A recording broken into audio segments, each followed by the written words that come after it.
I'm going to try to walk down this trail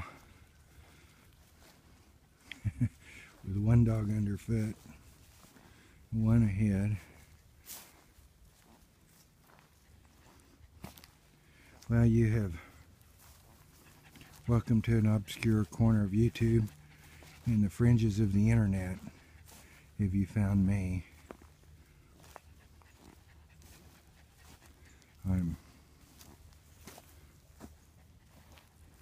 Most of my videos are generic and typical, only of interest to family, friends, relatives, etc. But I do some philosophy videos. They're in a separate playlist. Universes of Virtual Reality. I've done 3. Now I posted one in there that just came out. It was Tom Campbell and Jim Elvidge about, do we live in a simulation in digital consciousness? So you can look at those if it's what you're hunting for.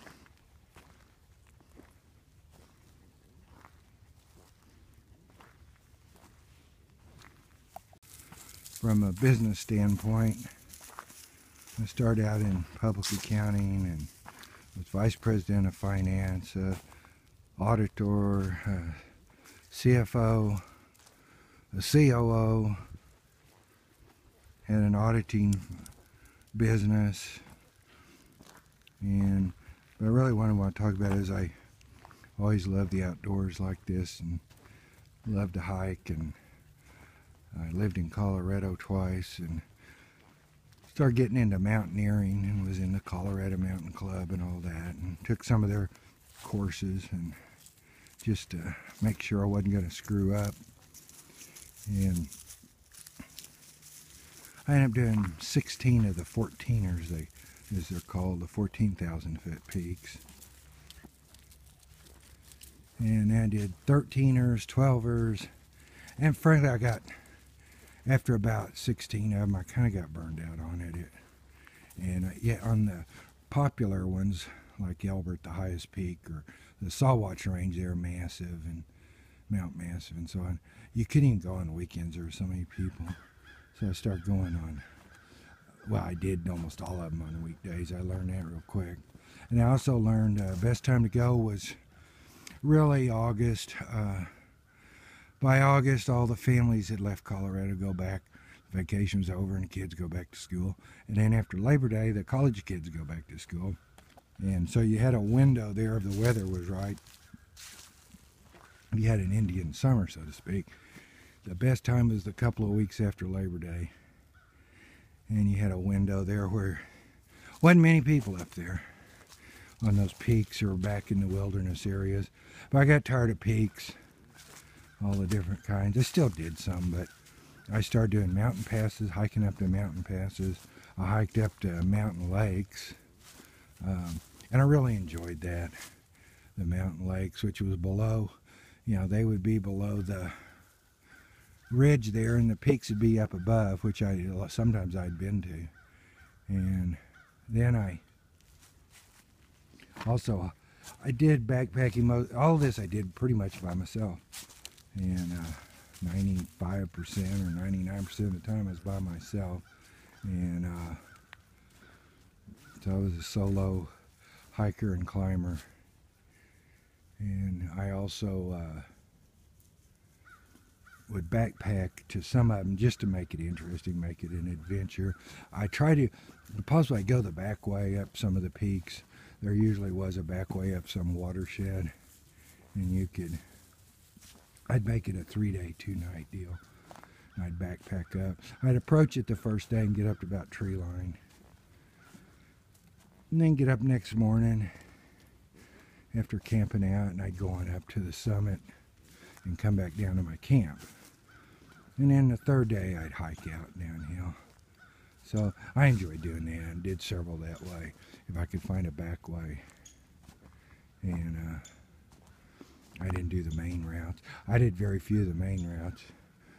There were some I did, but I always tried to find an alternative route. And a few times I'd scout them out and I just made my own route.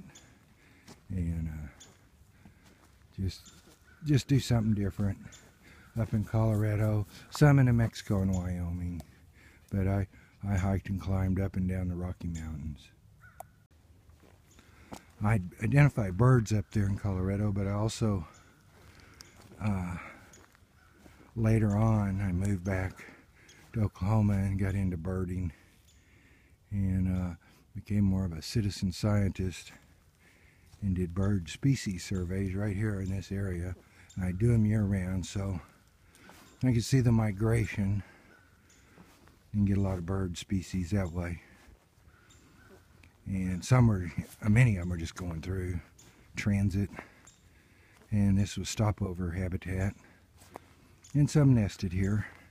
And I'd keep birding after the migration stopped and see what was nesting here and ID it, and keep a record, and I post it online with Cornell Lab of Ornithology.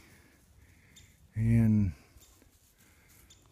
then they'd all leave. It get kind of slow in the summer, and they'd pick up as the autumn migration started. And then we get to the winter and the birds that come here from the north to overwinter. And then you had your year-round residents, and then you had your transitory migrant residents, or not residents, but stopover. So spent a lot of time out here doing that after I came back to Oklahoma. I was fortunate through my work. I was able to travel the western United States and do a lot of day hiking, camping out, some backpacking like I described. And but again, I'd hiked. I'd spent so much time in the Rocky Mountains. I wanted to do something else, so I started hiking ecosystems. And I go to the ocean, like in Monterey Bay, and just walk for miles down the beach.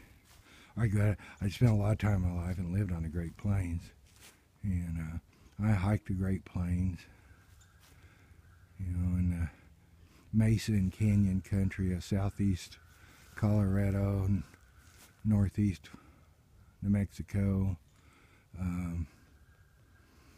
I just started thinking up ecosystems or subsystems and hiking those just to do something different.